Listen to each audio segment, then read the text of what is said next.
కాంగ్రెస్ వస్తే కరెంటు ఉండదన్నారని కానీ ప్రజలకు ఎక్కడా ఇబ్బంది లేకుండా కరెంటు అందిస్తున్నామని మంత్రి పొన్నం ప్రభాకర్ తెలిపారు. కరీంనగర్ జిల్లా చిగురుమామిడి మండలంలో మంత్రి పొన్నం ప్రభాకర్ పర్యటించారు.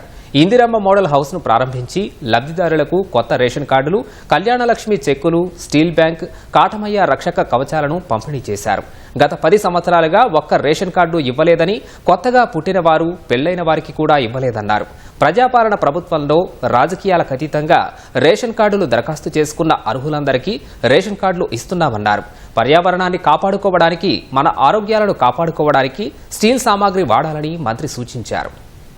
భవిష్యత్తులో ప్లాస్టిక్ తప్ప ఇదేది వాడద్దని నేను హోటల్ వాళ్ళని కూడా నేను ఎస్ఐ గాని మిగతా వాళ్ళని ఎంఆర్ఓ వస్తా ఉన్నా. నేను స్టీల్ గ్లాసులు ఇస్తా ఉన్నా, దాచిపెట్టుకోవడానికి కాదు. కష్టపడి కొంచెం కడగాల్సి వచ్చినా స్టీల్ గ్లాసులు వాడే విధంగా హోటళ్లలో చూడండి. మనం ఎంత చెప్పినా అర్థం కాదు. వాళ్ళ ఆరోగ్యం ఖరాబ్ అవుతుంది, మార్చుకోమంటే తాగిట వారిపోతాం కదా, ఓడగడగాలనుకుంటాం. కానీ ఆ కడగకపోతే అది లోపల మన కడుపును ఖరాబ్ చేస్తుంది కదా.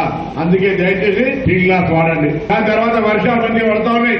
నేను ఇక్కడ ఉన్న కోవిడ్ మీటింగ్ రోజుల్లో మహిళా సంఘాలలో వచ్చిన వాళ్ళు అందరికి చెప్పిన కళ్యామాకు చెట్టు, ఒక నిమ్మకాయ, ఒక మునక్కాయ, జామకాయ చెట్టు 4 చాలా ఉపయోగం. రోజు మీకు ఒక మునక్కాయ చెట్టు పెట్టుకుని మునక్కాయ ఆకు నీళ్ళ ఛాయ బదులు పొద్దుగాల వేడి చేసుకొని తాగు, మీకు ఎంత బలవంతో చూసుకోకపోతారు.